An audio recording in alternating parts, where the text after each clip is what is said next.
துணை பொதுச் செயலாளர் சட்டமன்ற உறுப்பினர் தம்பி SS பாலாஜி அவர்களே, ஊடக பிரிவின் முதன்மை செயலாளர் சட்டமன்ற உறுப்பினர் பனையூர் பாபு அவர்களே, இந்நிகழ்வை தொகுத்து நெறிப்படுத்திக் கொண்டிருக்கிற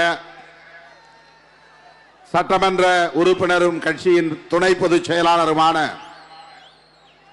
ஆலூர் ஷானவாஸ் அவர்களே,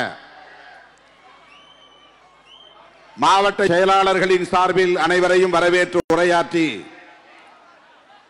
அமர்ந்திருக்கிற அரங்க தமிழ் ஒளி அவர்களே, இந்த விழாவை வெற்றிகரமாக ஒருங்கிணைத்திருக்கிற சிதம்பரம் நாடாளுமன்ற தொகுதிக்குட்பட்ட மாவட்ட செயலாளர்கள் LK மணவாளன், அறிவுடை நம்பி, வீர திராவிடமணி, பாரா நீதிவள்ளல், மு செந்தில் இரா கதிர்வளவன், அங்கனூர் சிவக்குமார், ஆ கலையரசன், வழக்குரைஞர் ரத்தினவேல் ஆகிய தோழர்களே, இந்த நிகழ்வில் நம்முடைய அழைப்பை ஏற்று வருகை தந்து இந்த நிகழ்வுக்கு சிறப்பு சேர்த்திருக்கிற, பெருமை சேர்த்திருக்கிற, பானை சின்னம் கண்ட மாண்புமிகு அமைச்சர் அண்ணன் MRK பன்னீர்செல்வம் அவர்களே,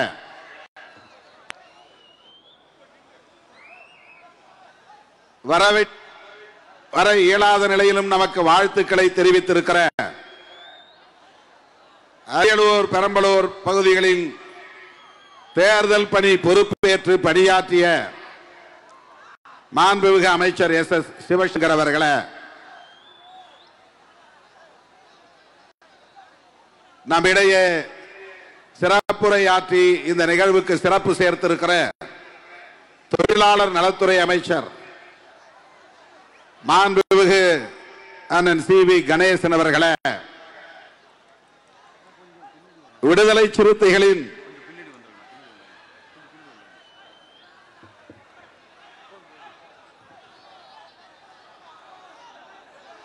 தம்பி அப்படியே அமைதியா இருங்க, அப்படியே இருங்க, உள்ள வர வேண்டாம், உள்ள வர வேண்டாம். தயவுசெய்து இவ்வளவு நேரம் கட்டுப்பாடு காத்ததை போல் இன்னும் ஒரு 10 நிமிஷம் கட்டுப்பாடு காக்க வேண்டாம். அப்படியே அப்படியே நில்லுங்க. பவுன்சர்களுக்கு நீங்க ஒத்துழைப்பு தரணும், உள்ள வேண்டாம். அதோட அப்படியே நில்லுங்க, அதோட நில்லுங்க. உங்களுடைய உணர்ச்சி பிரவாகத்திற்கு நன்றி. விடுதலை சிறுத்தைகள் இந்த அரசியல் களத்திலே தத்தி தத்தி நடைபெற தொடங்கிய காலத்திலிருந்து நம்முடைய விரல்களை பிடித்து வழிகாட்டிய பெருமைக்குரிய மூத்த அரசியல் தலைவர் இன்றைக்கு நாம் அங்கீகாரம் பெற்ற நிலையிலும் ஓடோடி வந்து உச்சி மோந்து நம்மை வாழ்த்தி இருக்கிற பெருமதிப்புக்குரிய அண்ணன் KS அழகிரி அவர்களே, உரையாற்றி விடைபெற்று சென்றிருக்கிற இடதுசாரிகளோடு எப்போதும் இணைந்தே பயணிக்க வேண்டும் விடுதலை சிறுத்தைகள் என்று தமது விருப்பத்தை வாழ்த்துறையாக வழங்கி விடைபெற்று சென்றிருக்க தோழர் K பாலகிருஷ்ணன் அவர்களே, பேராசிரியர் KM காதர் மொய்தீன் அவர்களின் சார்பாக இங்கே வருகை தந்து நம்மிடத்திலே உரையாற்றி அமர்ந்திருக்கிற தோழர் அப்துல் ரஹ்மான் அவர்களே, அன்பு இளவெழுத்து வேல்முருகன் அவர்களின் சார்பாக இங்கே வருகை தந்து நம்மிடையே உணர்ச்சி மிகு உரையாற்றி அமர்ந்திருக்கிற அருமை சகோதரர் கனல் கண்ணன் அவர்களே, தம்பி ஷானவாஸ் அவர்கள் சொன்னதை போல நம்மோடு தொடர்ந்து பயணிக்கிற, நம்மை போல் ஒரே களத்தில் பணியாற்றுகிற மனிதநேய மக்கள் கட்சியின் தலைவர் பெருமதிப்பிற்குரிய அண்ணன் பேராசிரியர் ஜவாஹிருல்லா அவர்களே, வைகோவின் போர்வாளாய் இன்று களத்திலே நின்று கருத்தியல் அடிப்படையில் இயங்கிக் கொண்டிருக்கிற தோழர், உரையாற்றி விடைபெற்று சென்றிருக்கிற மறுமலர்ச்சி திராவிட முன்னேற்ற கழகத்தின் பொருளாளர் செந்தில் அதிபன் அவர்களே, சிபிஐ கட்சியின் சார்பில் சிறப்புரை வழங்கி அமர்ந்திருக்கிற அக்கட்சியின் மாநில நிர்வாக குழு உறுப்பினர் தோழர் மணிவாசகம் அவர்களே, தமிழ்நாடு ஜமாத்துல் உலமா சபையின் தலைவர் மதிப்பிற்குரிய PA காஜா மொயினுத்தீன் பாக்கவி அவர்களே, மற்றும் இந்த நிகழ்வில் பங்கேற்று இதனை சிறப்பித்துக் கொண்டிருக்கிற மாநில மண்டல பொறுப்பாளர்களே, உள்ளாட்சி பிரதிநிதிகளே, மாவட்ட ஒன்றிய நகர நிர்வாகிகளே, கண்ணு கெட்டிய தூரம் வரையில் கடலென திரண்டிருக்கிற என் உயிரின் உயிரான விடுதலை சிறுத்தைகளே, உங்கள் அனைவருக்கும் என்னுடைய பணிவார்ந்த வணக்கத்தை தெரிவித்துக் கொள்கிறேன். இந்த துண்டறிக்கையில் வெளிச்சம் இல்லையா? அப்ப அங்கே இருந்து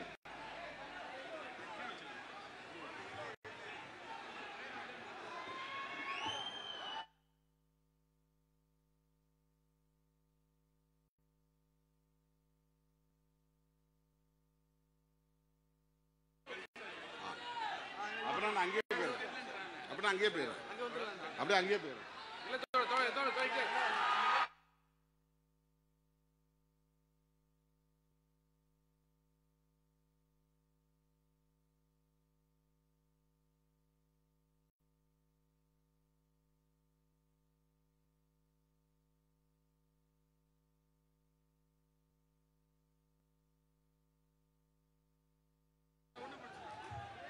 தோழர்களே, இந்த மைக் இன்னும் கொஞ்சம் சவுண்ட் அட்ஜஸ்ட் பண்ணுங்க. நீங்க யாரும் பின்னால் நிற்காதீங்க, போங்க, போய் உட்காருங்க ப்ளீஸ். நீங்க பின்னால் நின்னா எனக்கு பேச்சு வராது, போய் உட்காருங்க. இன்னும் சவுண்ட் கொடுங்க. ஹலோ ஹலோ, கேக்குதா? கடைசியா கேக்குதா? பேசுறது கடைசியா கேக்குதா? இந்த துண்டறிக்கையில் மொத்தம் 275 பெயர்கள் இருக்கின்றன. உட்கார்ந்திருக்கிற இந்த நேரத்தில் படிச்சு பார்த்தேன், எண்ணி பார்த்தேன். 275 பெயர்களையும் தனித்தனியே விழிக்க வேண்டும் என்ற ஆசைதான். ஆனால் விடிந்து போய்விடும். 5 மணிக்கு வந்தவர்கள் இருக்கிறீர்கள், 6 மணிக்கு வந்தவர்கள் இருக்கிறீர்கள். கணக்கு பார்த்தால் ஏறத்தாழ 4.5 மணி நேரம் 5.5 மணி நேரமாக இங்கே அமர்ந்திருக்கிறீர்கள். ஒரு ஆள் கூட கலையில. அதுவும் என் தம்பிகள் கால் கெடுக்க நிற்கிறார்கள், இருக்கைகள் இல்லாமல் இங்கே நிற்கிறார்கள். கால் கெடுக்க 5.5 மணி நேரமாக நிற்கிற உங்களுக்கு என்னுடைய நன்றியை தெரிவித்துக் கொள்கிறேன். இந்த மேடையில் நிற்கிறவங்களுக்கு நன்றி கிடையாது. அவங்க என் பேச்சை மீறி அடங்க மறுத்து மேடை ஒழுங்கை காக்க தவறி இருக்கிறார்கள். ஆனால் நீங்கள் கிழித்த கோட்டை தாண்டாமல் அந்த வரம்புக்குள்ளே நின்று 5.5 மணி நேரமாக இருக்கைகளில் அமர்ந்து வேறு எங்கும் கவனத்தை சிதறவிடாமல் தலைவர்கள் என்ன பேசுகிறார்கள் என்பதை பட்டினி கிடந்து கேட்டுக் கொண்டிருக்கிறீர்கள். இப்படி ஒரு இயக்கம் இந்தியாவில் விடுதலை சிறுத்தைகள் கட்சி தான் என்று சொல்லக்கூடிய வகையில் கட்டுப்பாடு மிகுந்த போராளிகள் கொண்டிருக்கிற ஒரு இயக்கம் விடுதலை சிறுத்தைகள் கட்சி. நான் தொண்டர்களை கொண்ட இயக்கம் என்று ஒருபோதும் சொன்னதில்லை. போராளிகளை கொண்ட இயக்கம் அல்லது தலைவர்களை கொண்ட இயக்கம். இந்த நேரத்தில் நான் எண்ணி பார்க்கிறேன், எனக்கு முன்னர் இந்த தொகுதியிலே வெற்றி பெற்ற நாடாளுமன்ற உறுப்பினர் மதிப்பிற்குரிய அண்ணன் முருகேசன் அவர்கள் காலமாகிவிட்டார். அவருக்கு இந்த நேரத்தில் லட்சக்கணக்கான விடுதலை சிறுத்தைகளின் சார்பில் எனது செம்மாந்த வீரவணக்கத்தை செலுத்துகிறேன். அண்ணன் அழகிரி அவர்கள் பேசும்போது சொன்னார், சுவாமி சகஜானந்தா, பெரியவர் இளைய பெருமாள், அந்த வரிசையிலே இன்றைக்கு திருமாவளவன் என்று இந்த வட்டாரத்தில் மக்களின் பேரன்பை பெற்ற வரிசையிலே இடம் பிடித்திருக்கிறார் என்று சொன்னார். அதற்கு முன்னால் முருகேசன் அவர்கள் இருந்திருக்கிறார், வள்ளல் பெருமான் அவர்கள் இருந்திருக்கிறார், தலித் எழில்மலை அவர்கள் இருந்திருக்கிறார். அவர்களில் இன்றைக்கு முருகேசன், வள்ளல் பெருமான், தலித் எழில்மலை ஆகியோர் நம்மிடையே இல்லை. இவர்களை எல்லாம் தேர்வு செய்த தொகுதி திருமாவளவனையும் தேர்ந்தெடுத்திருக்கிறது. திராவிட முன்னேற்ற கழகத்தின் தளபதிகள் அண்ணன் தளபதி அவர்களின் போர்படை தளபதிகள் அண்ணன் MRK பன்னீர்செல்வம் அவர்களும் அண்ணன் சிவசங்கர் அவர்களும் நம்மோடு களத்தில் நின்று வசைமொழிகளை எல்லாம் தாங்கிக் கொண்டு, விமர்சனங்களை எல்லாம் பொறுத்து கொண்டு, இடர்பாடுகளை எல்லாம் கடந்து, பொருளாதார நெருக்கடிகளையும் சுமந்து, வெற்றி ஒன்றே இலக்கு என்று எண்ணி பாடாற்றியதன் விளைவாக, என் உயிரின் உயிரான விடுதலை சிறுத்தைகள் அவர்களோடு இணைந்து பணியாற்றியதன் விளைவாக, சுவாமி சகஜானந்தா போன்றவர்கள் இந்த மண்ணிலே ஏற்படுத்திய விழிப்புணர்வின் விளைவாக இன்றைக்கு திருமாவளவன் இந்த வெற்றியை பெற முடிந்திருக்கிறது. தேர்தல் ஆணையம் இந்த கட்சியை ஒரு மாநில கட்சியாக அங்கீகரித்து ஆணை பிறப்பித்தவுடன், அறிவிப்பு செய்தவுடன் செய்தியாளர்களை சந்தித்த போது நான் சொன்னேன், இந்த வெற்றியை சிதம்பரம் நாடாளுமன்ற தொகுதி தோழர்களுக்கு நான் காணிக்கையாக்குகிறேன். அதிலும் குறிப்பாக 1999 ஆண்டு நடைபெற்ற நாடாளுமன்ற பொதுத் தேர்தலின் போது, தேர்தல் வன்முறையின் போது ரத்தம் சிந்திய தோழர்களின் காலடியில் இந்த வெற்றியை, இந்த அங்கீகாரத்தை நான் காணிக்கையாக்குகிறேன் என்று சொன்னேன். அந்த உணர்ச்சி பிரவாகத்தோடு உங்கள் முன்னால் நிற்கிறேன். சிதம்பரம் தொகுதியிலும் விழுப்புரம் தொகுதியிலும் நாம் பெற்ற வெற்றி தான் நமக்கு இந்த அங்கீகாரத்தை தந்திருக்கிறது. திராவிட முன்னேற்ற கழகத்தின் பேர் ஆதரவுதான் நமக்கு இந்த வெற்றியை தந்திருக்கிறது. என்றாலும் கூட முதலாக பெருந்தலைவர், மக்கள் தலைவர் மூப்பனார் அவர்களின் நல்லாசியோடு இந்த களத்திலே நாம் காலடி எடுத்து வைத்த போது, களமிறங்கிய போது, கண்ணை கட்டி காட்டிலே விட்டதை போல எந்த திசை பக்கம் பயணிக்க வேண்டும் என்று கூட தெரியாத நிலையில், தேர்தல் வேலை செய்வதற்கு அரிச்சுவடி கூட கற்காத சூழலில் வன்முறைகளை எதிர்கொண்டோம், குருதி சிந்தினோம், குடிசைகளை இழந்தோம், தீ வைப்பிலே பல குடிசைகள் எரிந்து சாம்பலாயின. இந்திய அரசியல் வரலாற்றில் வேறு எந்த தொகுதியிலும் நடந்திராத அளவுக்கான தேர்தல் முறை வெறியாட்டம் சிதம்பரம் தொகுதியிலே தலைவிரித்தாடியது. தேர்தலில் தோற்று போவது கூட எனக்கு பெரிய துன்பத்தை தரவில்லை. ஆனால் எனக்காக வாக்களிப்பதற்கு அல்லும் பகலும் உழைத்த சிறுத்தைகள் களத்திலே வெட்டுப்பட்டார்கள், ரத்தம் சிந்தினார்கள். சைக்கிள் சின்னத்திற்காக வாக்களித்த மக்கள் பாதிப்புகளை அடைந்தார்கள், குடிசைகளை இழந்தார்கள், கண்ணீர் சிந்தினார்கள், அந்த சாம்பல் வாடையிலே உருண்டார்கள், புரண்டார்கள். அதை எண்ணி பார்க்கிறேன். கண்ணீர் வடித்தபடி நான் புதுதில்லிக்கு போனேன். KR நாராயணனை சந்தித்தேன். மூப்பனார் அவர்கள் அழைத்து சென்றார். அண்ணன் அழகிரி அவர்களும் உடனிருந்தார். என் கண்ணீரை பார்த்த KR நாராயணன் அவர்கள் தோளில் தட்டி கொடுத்தார். இதையெல்லாம் எதிர்கொண்டுதான் ஆக வேண்டும் என்று தட்டி கொடுத்தார். ஏன் தேர்தலில் நின்றோம் என்று நான் எண்ணி துன்பத்தில் உழன்றேன். எதற்காக நாம் வேட்பாளராக நின்றோம் என்று கவலைப்பட்டேன், கண்ணீர் வடித்தேன். ஒப்புக்காக அல்ல, வெளிச்சத்திற்காக அல்ல. களத்திலே கண்ட கசப்பான அனுபவங்கள் என்னை உறங்க விடவில்லை. எங்கு திரும்பினாலும் ஒப்பாரி ஓலங்கள், எந்த திசைக்கு திரும்பினாலும் வன்முறை வெறியாட்டங்கள். இந்த ஊரை கொளுத்து விட்டார்கள், இந்த வாக்குச்சாவடியை கைப்பற்றி விட்டார்கள், இந்த இளைஞனை கையை வெட்டி விட்டார்கள், நாட்டு வெடிகுண்டுகளை வீசினார்கள். இன்றைக்கு நான் எண்ணி பார்க்கிற போது என் உடல் சிலிர்க்கிறது. எப்படி அதை கடந்து வந்தோம் என்று நான் எண்ணி பார்க்கிறேன்.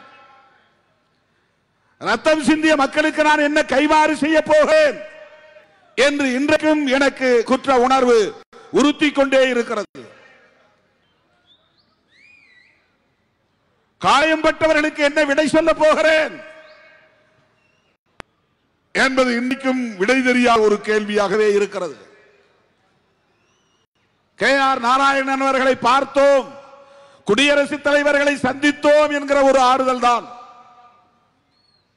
இனிமேல் தேர்தல் களத்திற்கே வரக்கூடாது என்ற ஒரு வைராக்கியம் எனக்குள்ளே உருவானது. 10 ஆண்டு காலம் தேர்தல் பாதையை புறக்கணித்தவன், விடுதலை சிறுத்தைகள் இயக்கத்தை உருவாக்கிய போது நான் தேர்தலை சந்திப்போம் என்று கனவிலும் எண்ணிக்கூட பார்த்தவன் இல்லை. தேர்தல் பாதை வேண்டாம் வேண்டாம் என்று ஊர் ஊராய் கூட்டம் போல் பேசியவன், மதுரை மாவட்டத்தில் தெரு தெருவாக நடந்து போனவன், அலுவலகம் முடிந்த பிறகு மேலூர் வட்டாரத்தில் ஒரு நாளைக்கு ஒரு ஊர் என்று போய் அவர்களை அழைத்து ஒரு இடத்திலே அமர வைத்து நள்ளிரவு 12 மணி வரையில் அவர்களோடு பேசிவிட்டு நந்தே நான் மதுரைக்கு வந்து சேருவேன். அந்த இரவெல்லாம் எனக்கு உறக்கம் இருக்காது. அடுத்த நாள் நான் அலுவலகத்திற்கு செல்வேன். அங்கே போய் எனக்கு உறக்கம் வரும்.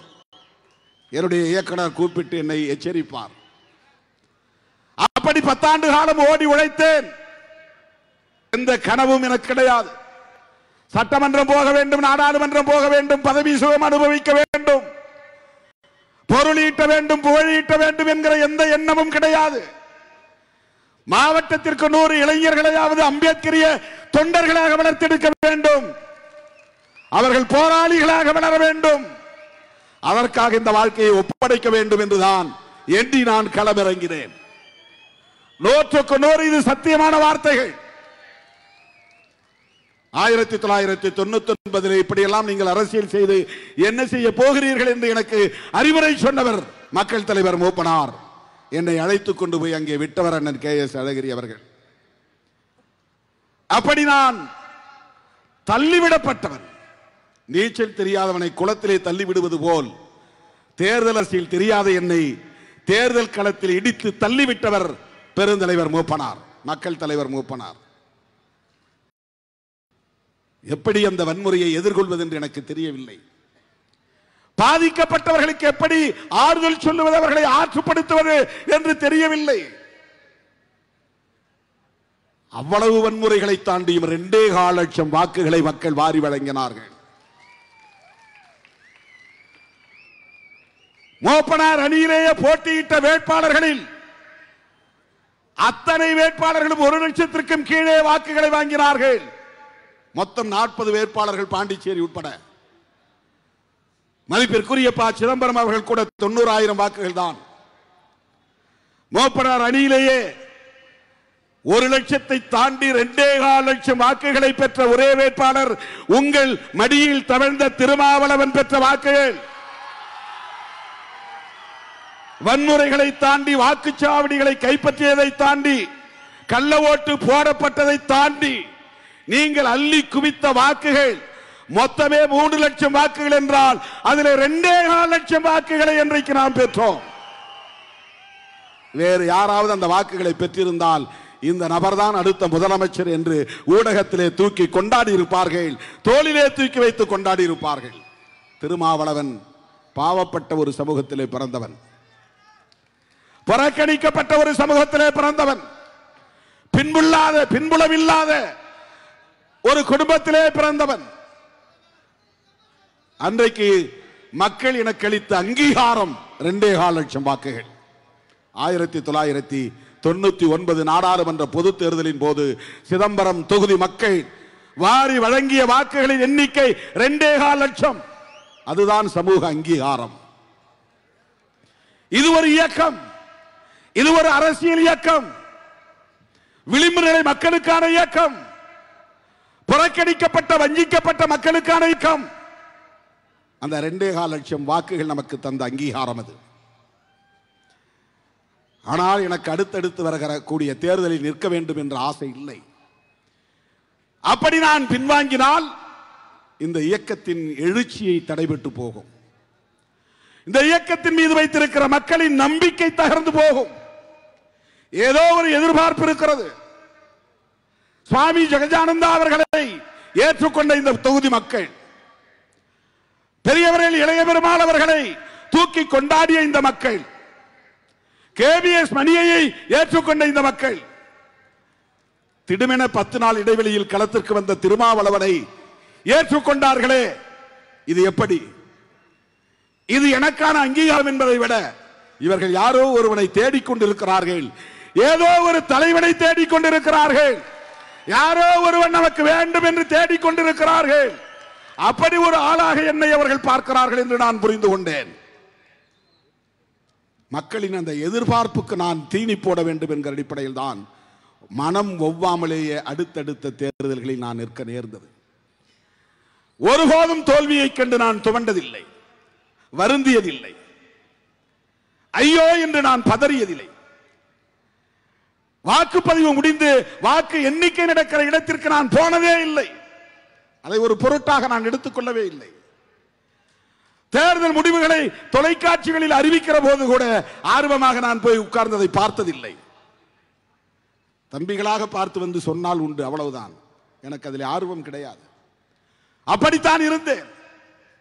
ஆனால் சிதம்பரம் நாடாளுமன்ற தொகுதியை சார்ந்த மக்கள் என்ன எதிர்பார்க்கிறார்கள்? எதுவுமே நான் செய்யவில்லையே.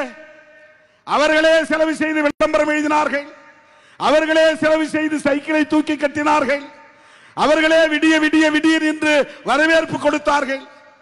தமிழ்நாட்டிலேயே இந்தியாவிலேயே ஒரு தொகுதி விடிய விடிய விழாக்கோலம் பூண்டது என்றால் அது சிதம்பரம் நாடாளுமன்ற தொகுதிதான். 10 மணி என்கிற வரையறை கிடையாது. போலீஸ் வந்து சொன்னா கேஸ் போட்டுக்கையா போயா, நாங்க என்ன ஜெயிக்க போறோம், கேஸ் போட்டுக்கோ. 11 மணி ஆச்சு, 12 மணி ஆச்சு, 1 மணி ஆனது, என்னை இறங்க விடவில்லை. ஊர் ஊராக இழுத்து கொண்டு போனார்கள். அப்படி நடந்தது 1999 ஆண்டு நடைபெற்ற நாடாளுமன்ற பொது தேர்தல். ஒரு விழாக்கோலமாக இருந்தது, பிறகு போர்க்களமாக மாறியது, அதுவே சமூக அங்கீகாரமாக மாறியது. அதனால்தான் சிதம்பரம் தொகுதி கடலூர் மாவட்டம் சிறுத்தைகளின் தாய்மடி என்று நான் திரும்ப திரும்ப சொல்லுகிறேன். இன்றைக்கு ஒரு மாவட்டத்தில் இருந்து மட்டும் இவ்வளவு பேர் திரண்டு வந்திருக்கிறீர்கள். இது மாநில அளவில் நடக்கிற மாநாடா அல்லது கடலூர் மாவட்டத்தின் சார்பில் நடக்கிற மாநாடா என்று சொல்லக்கூடிய வகையிலே பல்லாயிரக்கணக்கிலே திரண்டு வந்து இந்த நிகழ்ச்சியை சிறப்பித்துக் கொண்டிருக்கிறீர்கள். என் வாழ்நாள் முழுவதும் நான் நன்றி கடன் பட்டு இருக்கிறேன். கடலூர் மாவட்டத்து சிறுத்தைகளுக்கும் பொதுமக்களுக்கும் நான் நன்றி கடன் பட்டு இருக்கிறேன். ஆனால் ஒன்று, இதை நீங்கள் புரிந்து கொள்ள வேண்டும். விடுதலை சிறுத்தைகள் கட்சிக்கு ஒட்டுமொத்தமாக 100 விழுக்காடு இந்த விளிம்பு நிலை மக்கள் வாக்களித்தாலும் அது வெற்றிக்கு போதாது. அந்த வெற்றிக்கு ஜனநாயக சக்திகளின் ஆதரவும் தேவை. 3 லட்சம் வாக்குகள் இருக்கிறது இந்த ஒடுக்கப்பட்ட மக்களின் வாக்குகள் என்றால் அந்த 3 லட்சத்தையும் பெற்றால் வெற்றி பெற முடியாது. கூடுதலாக நமக்கு 1 லட்சம் அல்லது 1.5 லட்சம் வாக்குகள் தேவை. சிதம்பரம் தொகுதியிலே இதுவரையில் நான் 6 முறை போட்டியிட்டு இருக்கிறேன். 99, 2004, 2009, 2014, 2019, 2024. இதிலே முதல் முறை மூப்பனாரோடு போட்டியிட்டது. அது 3வது அணி. 2.25 லட்சம் வாக்குகள். வெற்றிக்கு வாய்ப்பில்லை. இரண்டாவது முறை எந்த அணியிலும் நாம் போட்டியிட சேரவில்லை, தனித்து போட்டியிட்டோம், அம்பு சின்னம் பெற்று வந்தோம். 2,51,000 வாக்குகளை பெற்றோம். 99 பெற்ற வாக்குகளை விட கூடுதலாக வாக்குகளை பெற்றோம். 25,000 வாக்குகள் கூடுதலாக பெற்றோம். வெற்றி இல்லை. எஞ்சிய 4 முறை, 6 முறையில் 4 முறை திமுக கூட்டணியில் இணைந்து போட்டியிட்டோம். அதில் 3 முறை வெற்றி பெற்றிருக்கிறோம். 4 முறை திமுக கூட்டணியிலே நாம் இணைந்து போட்டியிட்டோம். 2009, 2014, 2019, 2024. அதுல 2014 மட்டும்தான் திமுக கூட்டணி தோல்வி அடைந்தது. நாமும் தோற்றோம். 3 முறை இன்றைக்கு நாடாளுமன்றத்தில் அடியெடுத்து வைத்திருக்கிறோம் என்றால் திராவிட முன்னேற்ற கழகத்தின் நல்லாதரவின் அடிப்படையில் தான். கடந்த தேர்தலில் அண்ணன் தளபதி ஸ்டாலின் அவர்கள் இதே பகுதியில் பேசுகிற போது சொன்னார், ஒரு சிறுத்தையை வெற்றி பெற வைப்பதற்காக 2 சிங்கங்களை களத்தில் இறக்கி இருக்கிறேன். ஆனா அண்ணன் பேரு வேங்கையின் மைந்தன். அது வேங்கைன்னா சிங்கம் கிடையாது. அண்ணனை பொறுத்த வரையிலும் புலிதான். இவர் டைகர். வேங்கைனா வேங்கையின் மைந்தன் தான். வேங்கைக்கு பிறந்த வேங்கை என்று பொருள். வேங்கைனா அது ஒரு வகையான டைகர், அது புலி இனத்தை சார்ந்தது. வேங்கைனா சீட்டான்னு அர்த்தம். சிறுத்தை புலி, சிறுத்தை நம்ம சொல்றோம், ஆக்சுவலா சிறுத்தை என்பது புலி இனம். அதை முழுசா சொல்லணும்னா சிறுத்தை புலின்னு தான் சொல்லணும். அண்ணன் பிரபாகரன் சொன்னார், உங்களுக்கு ஒரு உண்மையை சொல்றேன் அப்படின்னு சொன்னார். என்ன அப்படி? இந்த புலி படைக்குள்ளேயே ஒரு சிறுத்தை படையணி வச்சிருக்கிறேன், அது உங்க நினைவாதான் நான் வச்சிருக்கிறேன் சொன்னார். இது மற்றவங்க மாதிரி உடான்ஸ் கிடையாது, பீலா கிடையாது. இது 100க்கு 100 உண்மையான வார்த்தை. அண்ணன் அவர்கள் என்னை பக்கத்திலே வைத்துக் கொண்டு சொன்னார், புலி படையிலே ஒரு சிறுத்தை அணியை நான் வைத்திருக்கிறேன். அது உங்களை ஞாபகப்படுத்தக்கூடிய வகையில் தான். கிளாஸ் எடுக்கும் போதே உங்களை சொல்லி நான் பலமுறை பேசியிருக்கிறேன்னு அவர் என்கிட்ட சொல்லியிருக்கிறார். அந்த சிறுத்தை புலியை சீட்டான்னு சொல்லலாம், பேந்தர்னு சொல்லலாம். வேங்கை புலி, வேங்கைன்னா வேங்கை புலி. அந்த வகையில் பார்த்தா அவர் நம்ம இனத்தோடு தான் வருகிறார். சிறுத்தை புலி, வேங்கை புலி. அண்ணன் ஸ்டாலின் அவர்கள் அரியலூர் அரிமா சிவசங்கர், கடலூர் வேங்கையின் மைந்தன், இந்த 2 பேரையும் திருமாவளவன் என்கிற சிறுத்தை வெற்றி பெறுவதற்காக களத்தில் நிற்கிறார்கள் என்று சொன்னார். யோசிச்சு பாருங்க, 5 லட்சம் வாக்குகள் பெற்றோம் 2019. இப்பவும் 5 லட்சம் ஓட்டு தான் வாங்கியிருக்கிறோம். அப்பவும் 5 லட்சம் ஓட்டு தான். 2019 மொத்தம் 6 தொகுதியில 5 தொகுதிகள் ஒரு தொகுதியோடு போட்டி போடுகிறது. அது என்ன தொகுதி தெரியுமா? காட்டுமன்னார்குடி. அந்த ஒரு தொகுதி தனியா நிக்குது. 5 தொகுதியும் காட்டுமன்னார்குடியோட மோதுது. மற்ற 5 தொகுதியிலும் அதிமுக அதிகமா ஓட்டு வாங்கிட்டே போறான். நீ எவ்வளவு ஒரு நாள் ஓட்டு வாங்க, என்கிட்ட நீ தோத்துதான் ஆகணும் அப்படின்னு நின்னது காட்டுமன்னார்குடி. காட்டுமன்னார்குடியில் மட்டும் நாம் பெற்ற வாக்கு பிற 5 தொகுதிகளிலும் நமக்கு குறைந்த வாக்குகளை ஈடு செய்து 3000 மேலே நின்றோம். அவ்வளவு வாக்குகளை அது ஈடு செய்தது. அந்த காட்டுமன்னார்குடி வேங்கை மைந்தன் முட்டம் இருக்கிற கிராமம், அவரின் சொந்த கிராமம். தோழர்களே, கடலூர் மாவட்டம் தாய்மடி என்று சொன்னால் காட்டுமன்னார்குடியை எப்படி சொல்லுவது? சிறுத்தைகளின் கருவறை என்றுதான் சொல்ல வேண்டும், கற்பக்கிரகம் என்றுதான் சொல்ல வேண்டும். 2019 5 லட்சம் வாக்குகள். இந்த தொகுதியில் மொத்தம் தலித்துகள் 3லிருந்து 3.5 லட்சம் வாக்குகள் இருப்பார்கள். 3.5 லட்சம் வாக்குகள். 100 விழுக்காடு 3.5 லட்சத்தையும் வாங்கினாலும் கூட வெற்றி பெற முடியாது. அப்ப வெற்றி பெறுவதற்கு கூடுதலாக 1.5 லட்சம் வாக்குகள் தேவைப்படுகின்றன. அவ்வளவு வாக்கையும் நமக்கு வாரி வழங்குவதற்கு யார் காரணம்? திராவிட முன்னேற்ற கழகம். அண்ணன் தளபதி மு.க. ஸ்டாலின் அவருடைய தளபதிகள் அண்ணன் எம்.ஆர்.கே. பன்னீர்செல்வம் அவர்களும் அண்ணன் எஸ்.எஸ். சிவசங்கர் அவர்களும். இந்த அரசியலை நீங்க புரிஞ்சுக்கணும். இது பாராட்டுவதற்காக சொல்லுவதல்ல, முகஸ்துதிக்காக சொல்லுவதல்ல. இந்த கணக்குகளை புரிந்து கொள்ள வேண்டும். பல பேர் திடீரென அம்பேத்கரியவாதிகள் வருவான். ஏன் இவர் திமுகவோட இருக்கிறார், ஏன் இவர் அண்ணா திமுகவோட கூட்டணி போறாரு, ஏன் இவர் தனிச்சு நிக்க மாட்டார், தனிச்சு நின்னா நாம ஆட்சியை பிடிச்சிடலாமா? அதெல்லாம் பால பாடம். அது அரசியல் அரிச்சுவடி தெரியாதவர்கள் பேசுகிற பேச்சு. அரசியல் அரிச்சுவடி தெரியாதவர்கள் பேசுகிற பேச்சு.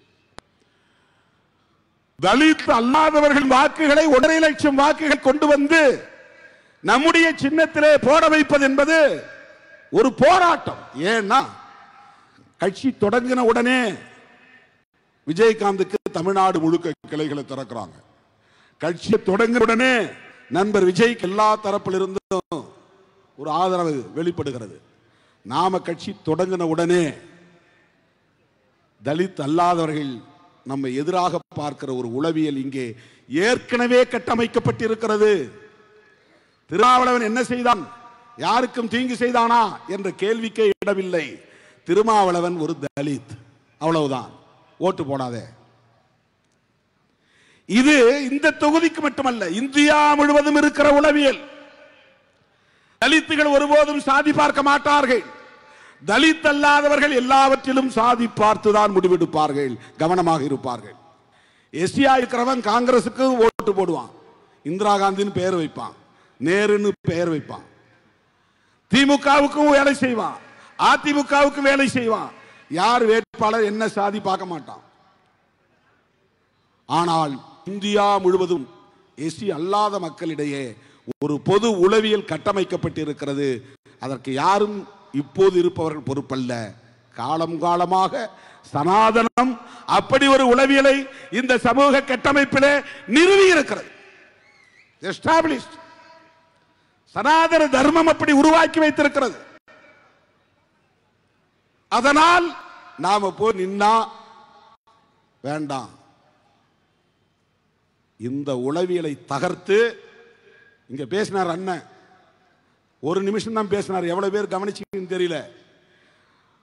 ஒரு 100,000 தடவை இந்த கருத்து சொல்லி இருப்பார். அதுக்கு என்ன பொருள் தெரியுமா?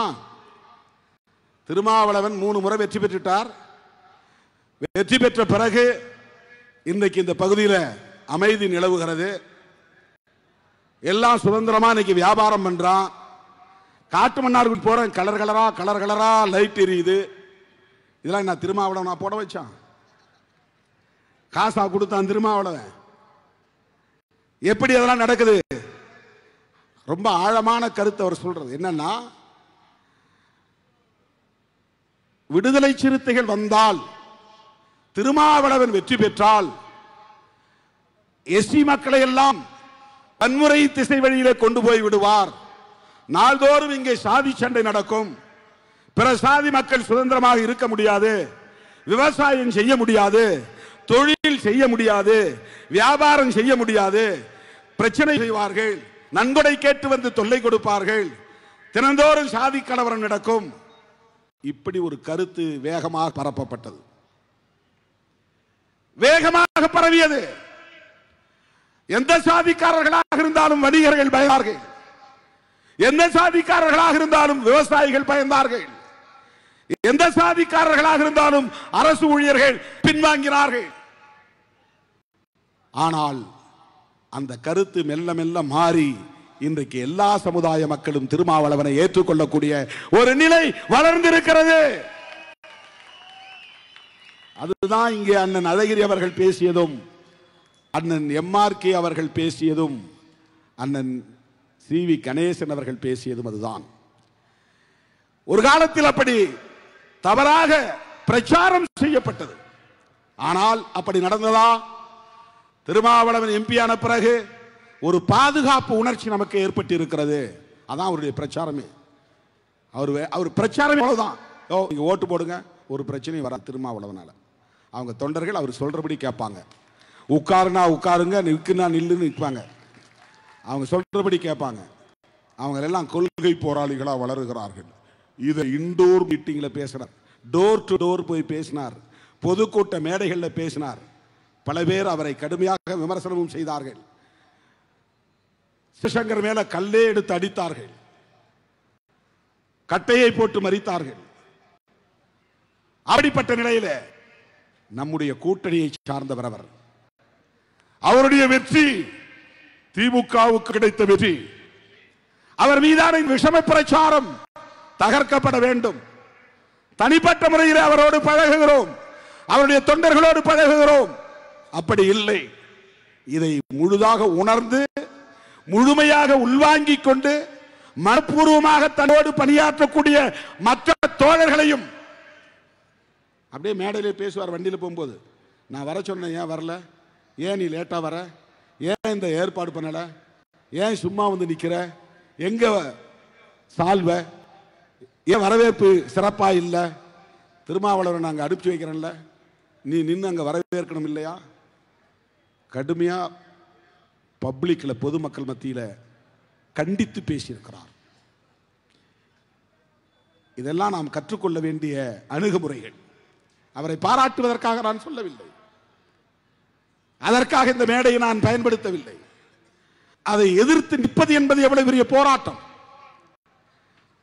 போய் இரவுல திமுக தொண்டர்கள் அண்ணன் பேச்சை கேட்டு சின்னம் வரைஞ்சிட்டு வருவாங்க. காலையில் பார்த்தா அதை அழிச்சு கிடக்கும், அவங்க அழிச்சு போட்டுருவாங்க. ஏன் இவன் சின்னதை கொண்டாந்து இங்கே வரைகிற? ஓ திமுக கூட்டணி ஓட்டு வேணா நாங்கள் போடுறோம், இங்கே வந்து வரையாத, சண்டை போட்டார். அதுக்கு தனியாக ஆளப்பட்டு எனக்கு தெரியாது, இவ்வளவு ஓட்டு வந்தாகணும். சிதம்பரமா மாநகரத்தில் ஓட்டு குறையக்கூடாது, கூடுதலா 5000 ஓட்டாவது அதிகம் காட்டணும். வார்டுக்கு வார்டு ஒவ்வொருத்தரையும் தனித்தனியா கூப்பிட்டு கடுமையா பேசி வார்டுல இவ்வளவு ஓட்டு அதிகமா வாங்கி காட்டணும். இதுதான் தேர்தல் பணி. இப்படியெல்லாம் களத்தில் மனப்பூர்வமாக இறங்கி விடுதலை சிறுத்தைகள் வெற்றி பெற வேண்டும், திருமாவளவன் மீண்டும் வெற்றி பெற வேண்டும், நாடாளுமன்றத்திற்கு செல்ல வேண்டும் என்று திராவிட முன்னேற்ற கழகத்தின் தளபதிகளும் இங்கே பணியாற்றியதன் விளைவாகத்தான் தோழர்களே நாம் இந்த வெற்றியை ஈட்ட முடிந்தது. இதை நாம் புரிந்து கொள்ள வேண்டும். நேரத்துக்கு தகுந்த மாதிரி முடிவெடுத்து தப்பு தப்புன்னு ஜம்ப் ஆகிட்டு போகக்கூடாது. அப்படி ஒரு வெற்றி என்ன செய்ய போறோம்? நம்ம உடனே இந்த கூட்டணி வேண்டாம், அடுத்த கூட்டணி, அங்க போனா வரலாம், இங்க போனா வரலாம். அந்த சராசரி அரசியல்வாதிகள் அல்ல சிறுத்தைகள், சராசரி அரசியல்வாதிகள் அல்ல. அப்படி களத்திலே 4 முறை திமுக கூட்டணியை போட்டியிட்டு 3 முறை நாம் வெற்றி பெற்றிருக்கிறோம். இதை நன்றி பெருக்கோடு இங்கே நான் பதிவு செய்ய கடமைப்பட்டு இருக்கிறேன்.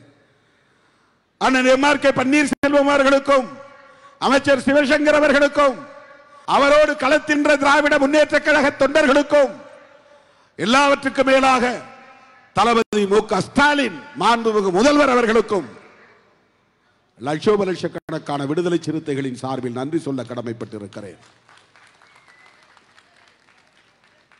நன்றி உணர்வு மனித மாண்புகளிலேயே சிறந்த உணர்வு, மிகச்சிறந்த உணர்வு.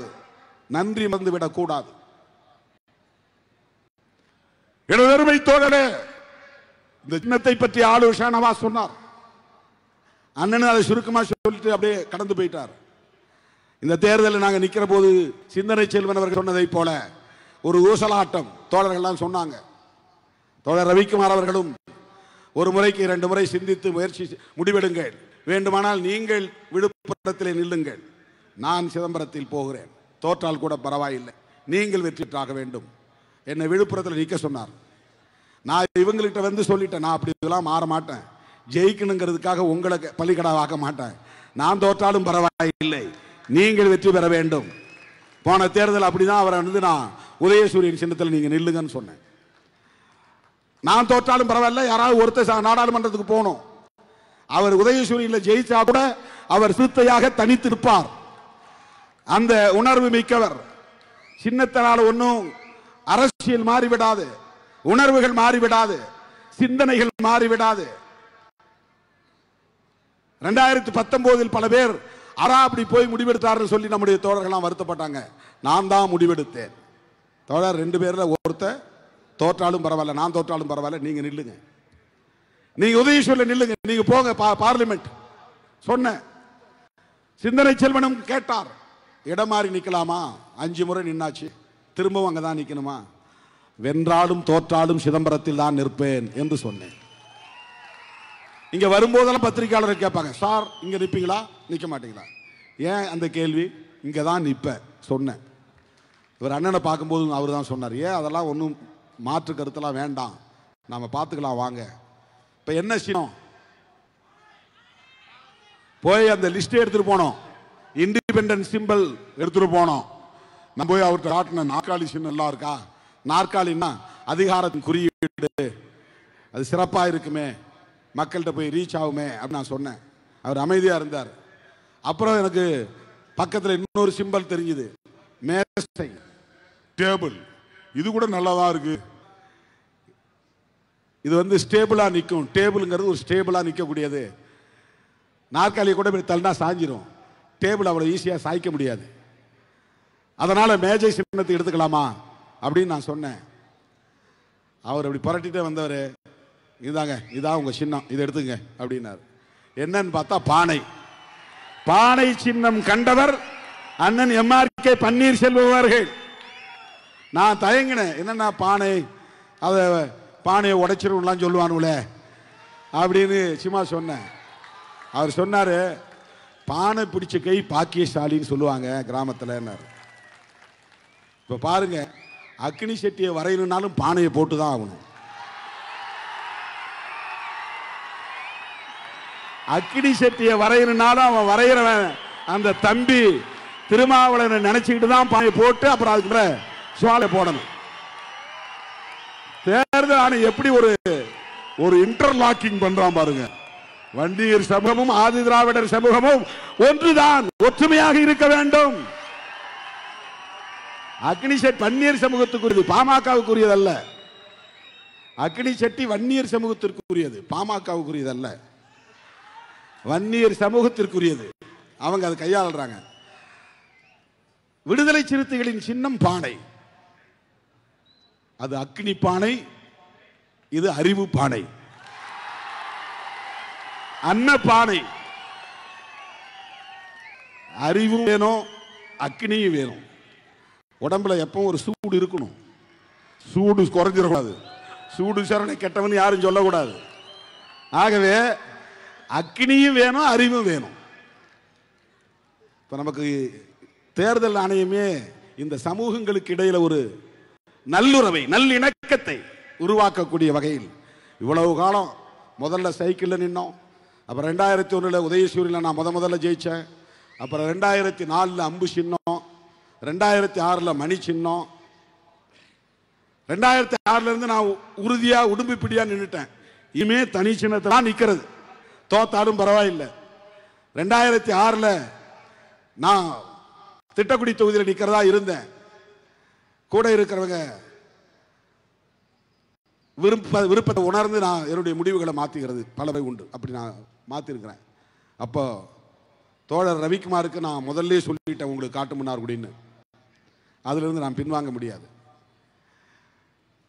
செல்வம் கேட்டார், சரி உங்களுக்கு திருப்பெரும்புதூர் இருக்க, இல்லை எனக்கு வேண்டாம், இங்கே தானே இருப்பேன். அவர்கிட்ட நான் சொல்லலை. அவர் என்ன நினச்சி கேட்டார்னா, எனக்கு நீங்கள் மங்களூரை கொடுத்துட்டீங்கன்னா நீங்கள் காட்டுமன்னார்குடியில் போய் நில்லுங்கன்னாரு. நான் அதை ரவிக்குமாருக்கு சொல்லிட்டேன்னா அவர்கிட்ட நான் சொல்லலை.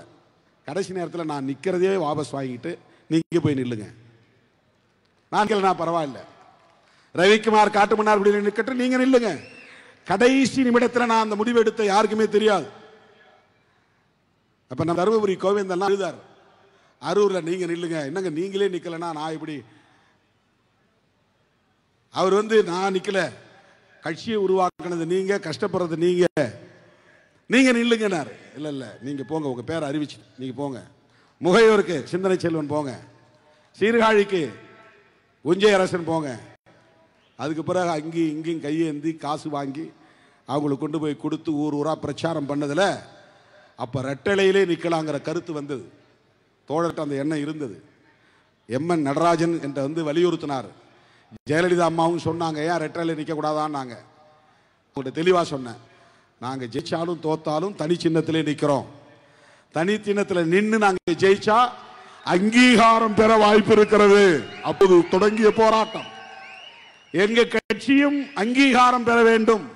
ஜெயலலிதா அம்மா சொல்லும்போது சொன்ன, உங்களால பாமகவுக்கு அங்கீகாரம் கிடைத்தது, உங்களால மதிமுகவுக்கு அங்கீகாரம் கிடைத்தது, உங்களால விடுதலை சிறுத்தைகள் கட்சிக்கும் அங்கீகாரம் கிடைக்கட்டும். அதனால எங்களுக்கு கூடுதலா சீட்டு கொடுங்க.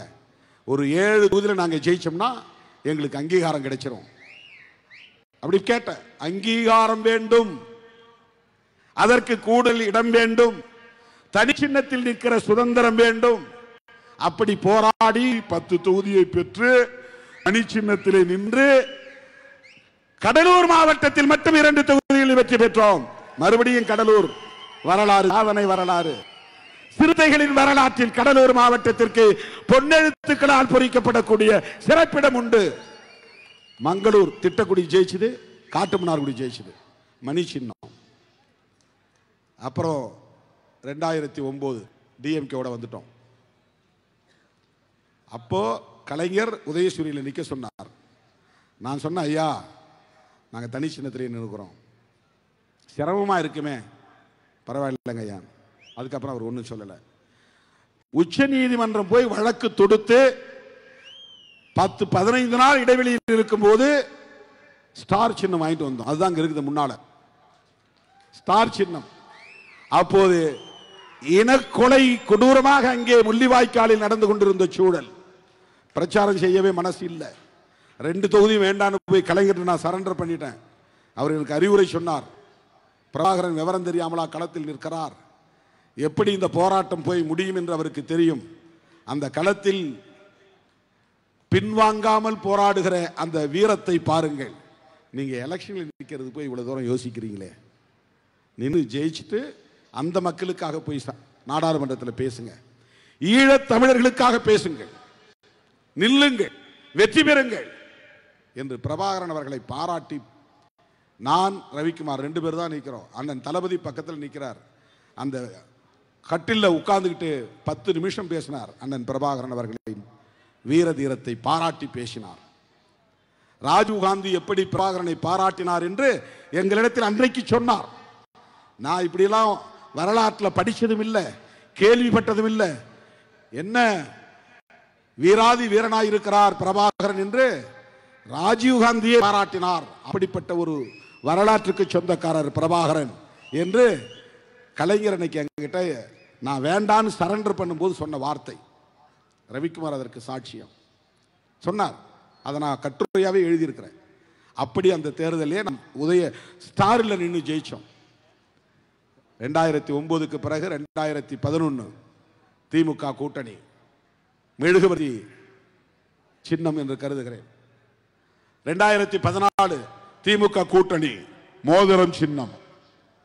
கலைஞர் இங்க மேடையில் பேசினார் சிதம்பரத்தில், திருமாவளவன் வெற்றி பெற வேண்டும், அவருக்கு நான் திருமணம் செய்து வைப்பேன், அந்த உணர்வோடு இந்த கணையாழியை அவருக்கு வெற்றி பரிசாக தாருங்கள் என்று அந்த மேடையிலே பேசினார். 2016 தனியே நிற்க வேண்டிய சூழல் வந்தது. மறுபடியும் மோதிரம் சின்னத்திலே நின்றோம். மணி சின்னம், மெழுகுவர்த்தி சின்னம், மோதிரம் சின்னம். பிறகு 2019 நான் மட்டும் பானை சின்னம். 2லும் வெற்றி பெற்றோம்.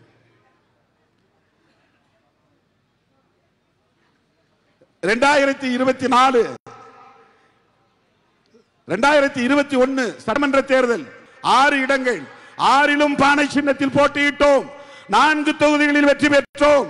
2 தொகுதிகள் பொது தொகுதிகள். திருப்போரூர் பொது தொகுதி, நாகப்பட்டினம் பொது தொகுதி. தலித் அல்லாத மக்களும் சேர்ந்து வாக்களித்து விடுதலை சிறுத்தைகளுக்கு இந்த மகத்தான வெற்றியை தந்தார்கள்.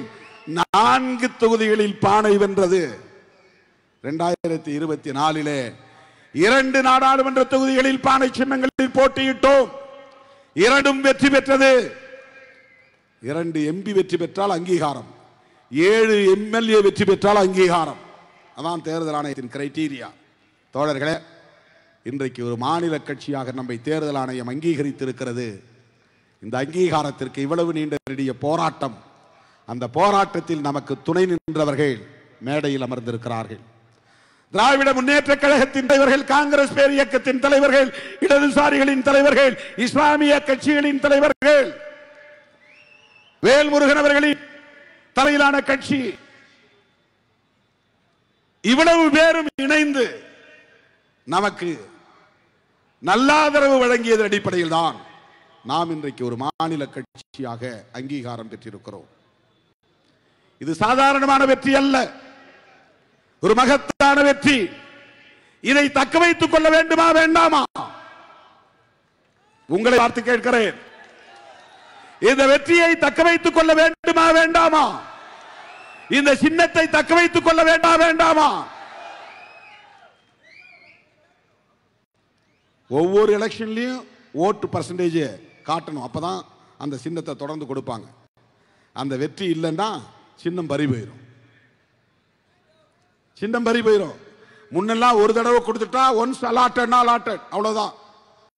இப்போ ஒவ்வொரு முறையும் அந்த மாநிலத்தில் உள்ள வாக்காளர்களின் மொத்த தொகைக்கு ஏற்ப, வாக்கு பதிவாகக்கூடிய வாக்காளர்களின் எண்ணிக்கைக்கு ஏற்ப இத்தனை சதவீதம் வாக்குகள் பெற வேண்டும் என்ற ஒரு வரையறை இருக்கிறது. அல்லது இத்தனை இடங்களில் வெற்றி பெற வேண்டும் ஒரு வரையறை இருக்கிறது. அல்லது இத்தனை நாடாளுமன்ற தொகுதிகளில் வெற்றி பெற வேண்டும் ஒரு வரையறை இருக்கிறது. அதில் தொடர்ந்து நாம் அந்த வரையறைகளை நிறைவு செய்யவில்லை என்றால் ரெகக்னிஷன் போயிடும், மாநில கட்சி என்கிற அங்கீகாரம் போயிடும். மாநில கட்சி என்கிற அங்கீகாரத்தை பெறுவது என்பது எல்லா தரப்பு மக்களும் விடுதலை சிறுத்தைகள் கட்சியை ஒரு அரசியல் கட்சியாக ஏற்றுக்கொள்வது என்று பொருள். ஒரு சாதி சங்கமாக பார்க்கவில்லை, குறிப்பிட்ட சமூகத்தினருக்கு எதிரான இயக்கம் என்று பார்க்கவில்லை. எல்லா சமூகத்தை சார்ந்த ஜனநாயக சக்திகள் நம்மை ஏற்றுக்கொண்டார்கள் என்று பொருள். அருமை தோழர்களே, ஒன்றை சொல்லி நான் நிறைவு செய்ய விரும்புகிறேன். அப்படிப்பட்ட ஒரு அங்கீகாரத்தை நாம் யாரோடு களத்தில் நின்று கைகோர்த்து வென்றெடுத்தோமோ அவர்களோடு தொடர்ந்து பயணிக்க வேண்டியதும் ஒரு வரலாற்று கடமை. கொள்கை அடிப்படையில் முடிவுகளை எடுத்து நம்முடைய நம்பகத்தன்மையை தக்க வைத்துக் கொள்ள வேண்டும். ஆங்கிலத்தில் கிரெடிபிலிட்டி என்று சொல்வார்கள். அந்த ஜமாத்துல் உலமா சபையின் தலைவர் சொன்னார், நான் ஒரு வார்த்தையில் திருமாவளவனை பற்றி சொல்றேன், திருமாவளவன் நல்லவர் என்று சொன்னார். அதை சொல்லிட்டு சொன்னார், எல்லா சமூகத்தினரின் நம்பகத்தன்மையை பெற்றிருக்கிறார். அதே போல அண்ணன்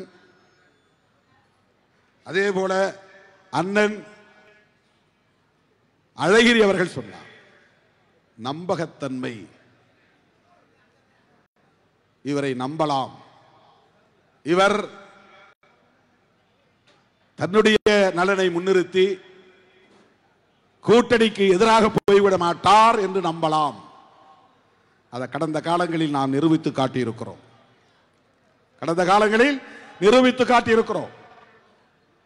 அந்த நம்பகத்தன்மையை தக்க வைத்துக் கொள்வது. அதனால்தான் நான் திரும்ப திரும்ப சொல்ல வேண்டி இருக்கிறது. ஏன் இவர் திரும்ப திரும்ப சொல்றாருங்கிறாங்க. ஏன் சொல்லுகிறோம்னா, நம்ம மேல ஒரு சந்தேகத்தை ஒரு கும்பல் திரும்ப திரும்ப உருவாக்கி கொண்டே இருக்கிறது. அந்த சந்தேகத்தை உடைக்க வேண்டி இருக்கிறது. கிறிஸ்தவர்களுக்காகவும் இஸ்லாமியர்களுக்காகவும் குரல் கொடுக்கக்கூடிய இயக்கம் இந்த இயக்கம். கிறிஸ்தவர்களுடைய நம்பகத்தன்மையை நாம் பெற்றிருக்கிறோம், இஸ்லாமியர்களுடைய நம்பகத்தன்மையை நாம் பெற்றிருக்கிறோம். இந்த தொகுதியில் நமக்கு இந்த வாக்குகளை எல்லாம் வாரி வழங்கியதில் திமுக கூட்டணிக்கு காங்கிரஸ் பேரியக்கமே இன்றைக்கு 105 இடங்களில் அகில இந்திய அளவில் வெற்றி பெற்றிருக்கிறது என்றால் இஸ்லாமியர்களும் கிறிஸ்தவர்களும் தலித்துகளும் பழங்குடி மக்களும் தான் இந்த அணியை வெகுவாக ஆதரிக்கிறார்கள். இதுதான் இன்னைக்கு இருக்கிற democratic alliance. Schedule cost, schedule tribes, Muslims, Christians, இந்த 4 சமூக தொகுதிகள் தான் அகில இந்திய அளவிலே ஜனநாயக தொகுதியாக காங்கிரசின் தலைமையிலான இந்தியா கூட்டணியையும் திமுக தலைமையிலான மதசார்பற்ற முற்போக்கு கூட்டணியையும் தொடர்ச்சியாக வெற்றி பெற வைக்கிறது. போன முறை 55 இடத்துல இருந்த காங்கிரஸ் இந்த முறை 105 இடத்துக்கு வந்துருச்சு. இந்த வெற்றிக்கு யார் காரணம்? முஸ்லிம் சமூகம், கிறிஸ்தவ சமூகம். அவர்கள் ஓட்டு போட வேண்டும் என்பதற்காக நாம் பேசவில்லை.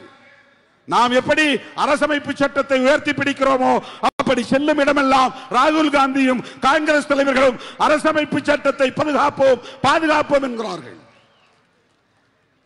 வக்ஃப் திருத்த சட்டத்தை கொண்டு வந்திருக்கிறார்கள் இஸ்லாமியர்களை பலவீனப்படுத்த.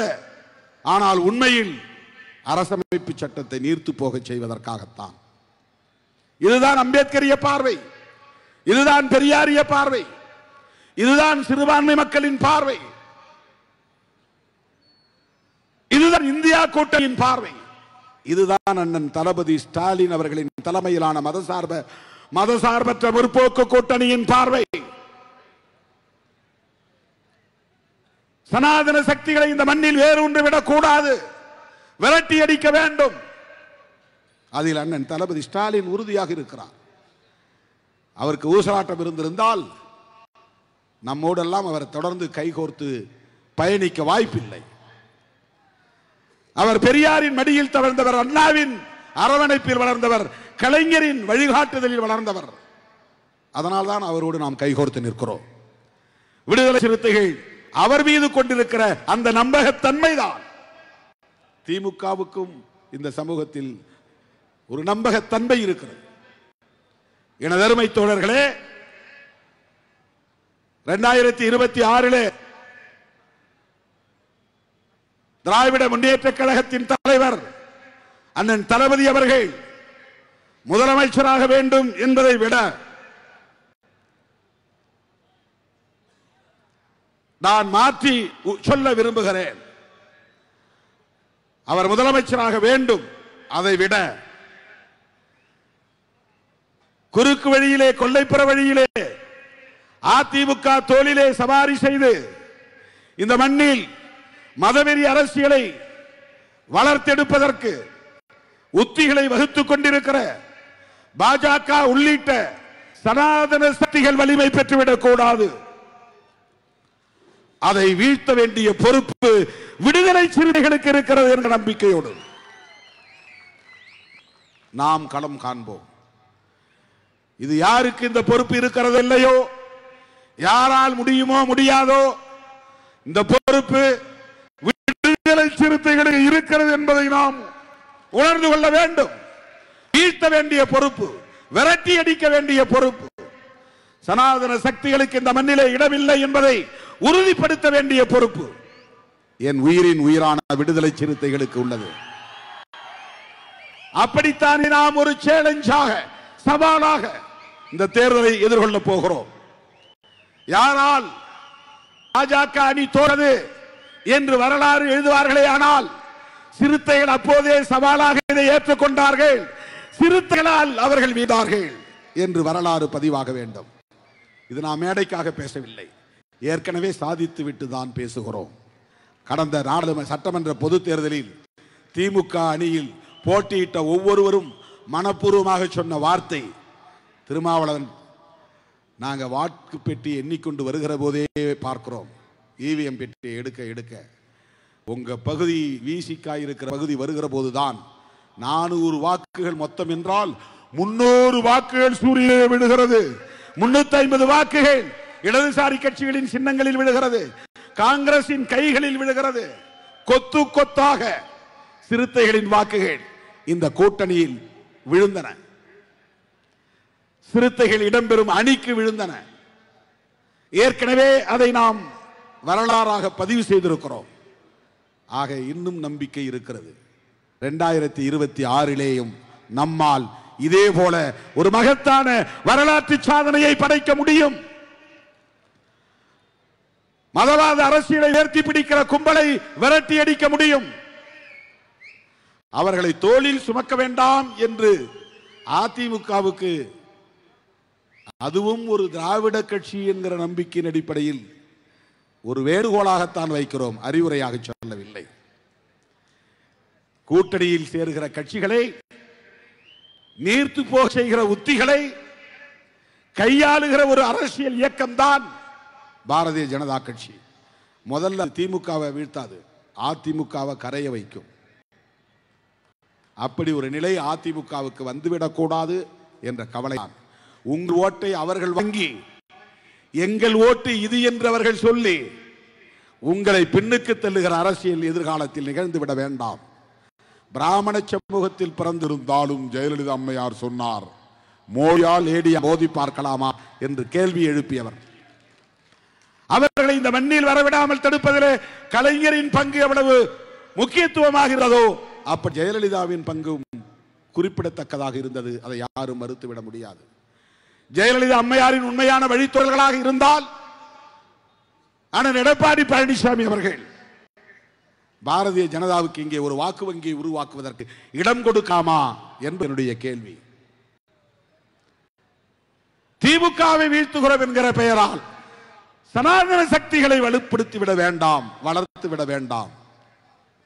ஒன்றை நீங்கள் புரிந்து கொள்ள வேண்டும். எத்தனை நடிகர்கள் கட்சியை தொடங்கினாலும் தமிழ்நாட்டு மக்கள் விவரமானவர்கள், புத்திசாலிகள், அரசியல் விமர்சனங்களை செய்யக்கூடிய அளவுக்கு ஞானம் பெற்றவர்கள். அவ்வளவு எளிதாக மாய வலையில் சிக்க மாட்டார்கள். தமிழ்நாட்டு மக்கள் 2026 திமுக தலைமையிலான மதசார்பற்ற முற்போக்கு கூட்டணிக்குத்தான் வெற்றியை வழங்குவார்கள். இதை சாதித்து காட்டுகிற பொறுப்பு விடுதலை சிறுத்தைகளுக்கு உண்டு. இதை செய்து காட்டுவோம். அதற்கு முன்னதாக தேர்தலை கடந்து ஒரு அறைகூவல் விடுத்திருக்கிறேன், ஒரு அறிவிப்பு செய்திருக்கிறேன். வழக்கம் போல கடலூர் மாவட்டம் வந்து குவிய வேண்டும். திருச்சிராப்பள்ளியிலே நடைபெறவிருக்கிற மே 31 நடைபெறவிருக்கிற மதசார்பின்மை காப்போம் மாபெரும் மக்கள் எழுச்சி பேரணி, முன்பு தேசம் காப்போம் பேரணி, இப்போது மதசார்பின்மை காப்போம் பேரணி. இது புரட்சியாளர் அம்பேத்கரின் கனவு கொள்கை. அவர் எழுதிய அரசமைப்பு சட்டத்தின் உயிர் மூச்சு கோட்பாடு. அந்த மதசார்பின்மைக்கு ஆபத்து. வக்ஃப் திருத்த சட்டம், குடியுரிமை திருத்த சட்டம், ஜம்மு காஷ்மீர் உடைப்பு, 370 அரசமைப்பு சட்ட உறுப்பு எண் நீக்கம், முத்தலாக் சட்டம் எல்லாம் அரசமைப்பு சட்டத்திற்கு எதிரான தாக்குதல். செக்குலரிசம் என்கிற மதசார்பின்மைக்கு எதிரான தாக்குதல். எனவே சேவ் செக்குலரிசம், இதுதான் நம்முடைய முழக்கம், இதுதான் நம்முடைய ஹேஷ்டாக். இந்த எஞ்சிய நாட்கள் 20 நாட்கள் பம்பரமாக நீங்கள் சுற்றி சுற்றி பணியாற்ற வேண்டும். ஒன்றியமாக செயற்குழு கூட்டங்களை நடத்த வேண்டும். நீலச்சட்டை அணிந்து வர வேண்டும். பெண்கள் அவர்களுக்கான சீருடையை ஏற்கனவே அறிமுகப்படுத்தி இருக்கிறோம். அந்த சீருடையில் வர வேண்டும். வாய்ப்புள்ள தோழர்கள் அம்பேத்கரை போல நீலம் நீளம் அணிந்த கோட்டு சூட்டோடு வர வேண்டும். நான் நீலச்சட்டை கோட் சூட்டு வரப்போகிறேன். நீல பேண்ட், நீல கோட்டு, வெள்ளை சட்டை, சிவப்பு டை. ஆனால் முறுக்கிய மீசை அம்பேத்கர் போல அல்ல. அது அம்பேத்கர் ஸ்டைல், இது சிறுத்தைகளின் ஸ்டைல். எனவே நாளைக்கே நீங்க எல்லாம் டைலரை போய் பார்க்கணும். வாய்ப்புள்ளவங்களாம் கோட் சூட்டோட வரணும். 10,000 அம்பேத்கர்கள் திருச்சி மாநகரத்தில் நடந்தார்கள் என்று சொல்லக்கூடிய வகையில் ரவிக்குமார் அவர்களும் சரி, இந்திர செல்வன் அவர்களும் சரி, வாய்ப்புள்ளவர்கள் எல்லாம் கோட்டு சூட்டோடு வர வேண்டும். மே 31 இந்தியாவை, திருச்சியை நோக்கி, தமிழ்நாட்டை நோக்கி திரும்பி பார்க்க வைக்கிற ஒரு மகத்தான மக்கள் அணிவகுப்பு, மக்கள் படை அணிவகுப்பு. எதற்காக? 2026 தேர்தலுக்காக அல்ல, பேரம் பேசுவதற்காக அல்ல, எங்கள் சக்தி இதுதான் என்று காட்டுவதற்காக அல்ல, சனாதன கும்பலுக்கு எச்சரிக்கை விடுப்பதற்காக. நீங்கள் நினைப்பது போல் தமிழ்நாடு இளிச்சவாயர்களின் தேசம் இல்லை. இது பெரியார் மண். இது புரட்சியாளர் அம்பேத்கரின் அரசியலால் பக்குவப்படுத்தப்பட்ட மண். பெரியாரின் உற்ற நண்பர், உயிர் நண்பர் புரட்சியாளர் அம்பேத்கரின் அரசியலால் பதப்படுத்தப்பட்ட, பக்குவப்படுத்தப்பட்ட மண். இடதுசாரி அரசியலால் பண்படுத்தப்பட்ட மண். சிறுபான்மையினரின் மாண்புகளால் பாபர் மசூதி இடிக்கப்பட்ட போது வட இந்திய மாநிலங்கள் எல்லாம் இந்து முஸ்லிம் கலவரம் வந்துச்சு. தமிழ்நாடு மட்டும்தான் அமைதி பூங்காவாக இருந்தது. அதற்கு இஸ்லாமியர்களின் மாண்பும் ஒரு காரணம், இந்துக்களின் பண்பாடும் ஒரு காரணம். இந்துக்கள் நல்லவர்கள். இந்துத்துவ அஜெண்டாவை பேசுகிற பிஜேபி ஆர்எஸ்எஸ் இந்துக்களுக்கே ஆபத்தானவர்கள், இந்து சமூகத்திற்கே ஆபத்தானவர்கள். நாம் எதிர்ப்பது இந்துத்துவ ஆன்மீக அரசியலை அல்ல, பிஜேபியின் இந்துத்துவ நச்சு அரசியலை எதிர்க்கிறோம். இந்துத்துவ ஆன்மீகம் என்பது வேறு, இந்துத்துவ அரசியல் என்பது வேறு. பிஜேபி ஆர்எஸ்எஸின் மக்கள் விரோத அரசியலை எதிர்க்கிறோம். நடராஜரின் மீது நம்பிக்கை வைத்திருக்கிற மக்கள் நாங்கள் விமர்சிக்கவில்லை. பாருங்க, நடராஜர் நமக்கு எவ்வளவு பெரிய துணை செய்திருக்கிறார். நேற்றைக்கு முதல் நாள் இந்த இடத்துல சரியான மழை. இப்ப சிந்தனை செல்வி சொன்னார் சேத்திய தோப்புல மழைன்னு. நான் சொன்னேன், நாம இங்க இருக்கிறவர்களும் மழை வராது, இயற்கை நமக்கு துணை நிற்கும். நம்ம நந்தனோ நடராசனோ யாரோ நமக்கு துணை இருக்கிறார்கள். தில்லை நடராசனோ அல்லது திருநாளை போவார் நந்தனோ நமக்கு துணை இருக்கிறார்கள். நான் ஏறி வண்டியில உட்கார்ந்த பிறகுதான் மழை வரும். எல்லா இடங்களிலும் அப்படிதான். சேலத்தில் மட்டும்தான் நாம் நிகழ்ச்சி நடக்கும் போதே மழை பெய்தது, என்னால் பேச முடியாம போச்சு. இதுவரையிலும் மழை பெய்வதற்கான எல்லா சூழலும் அமைந்து நம்ம நிகழ்ச்சி முடிஞ்ச பிறகுதான் மழை பெய்யும். தோழர்களே, இந்த மகத்தான விழாவில் நன்றி சொல்லுகிற விழாவாக நாம் நடத்துகிற இந்த நிகழ்வில் நம்முடைய அழைப்பை ஏற்று வருகை தந்த மாண்புமிகு அமைச்சர்கள் உள்ளிட்ட அனைத்து தலைவர்களுக்கும் உங்களின் சார்பில் இந்த நேரத்தில் நான் நெஞ்சார்ந்த நன்றியை தெரிவித்து, மண்டல வாரியான சந்திப்புகளுக்கு நான் 8ஆம் தேதி சென்னையிலும் 10ஆம் தேதி வேலூரிலும் 13ஆம் தேதி திருச்சி மதுரை திருச்சியிலும் 14ஆம் தேதி சேலம் கோவையிலும் 15ஆம் தேதி விழுப்புரத்திலும் பங்கேற்க இருக்கிறேன். 31ஆம் தேதிக்கு தயாராகுங்கள். திருச்சி மாநகரம் மட்டுமல்ல, தமிழ்நாடே குலுங்கட்டும், அந்த பேரணி இந்திய அரசியலின் கவனத்தை ஈர்க்கட்டும் என்பதை சொல்லி என்னுடைய அழைப்பை ஏற்று வருகை தந்த அத்தனை பேருக்கும் இந்த நேரத்தில் நான் எனது நெஞ்சார்ந்த நன்றியை தெரிவித்து, வாக்களித்த சிதம்பரம் விழுப்புரம் நாடாளுமன்ற தொகுதி மக்கள் அனைவருக்கும், அங்கீகாரத்தை ஈட்டி தந்த ஜனநாயக சக்திகள் யாவருக்கும், சிறுபான்மையினர் உள்ளிட்ட யாவருக்கும், லட்சோப லட்சக்கணக்கான விடுதலை சிறுத்தைகளின் சார்பில் மீண்டும் ஒருமுறை நெஞ்சார்ந்த நன்றியை தெரிவித்து விடைபெறுகிறேன்.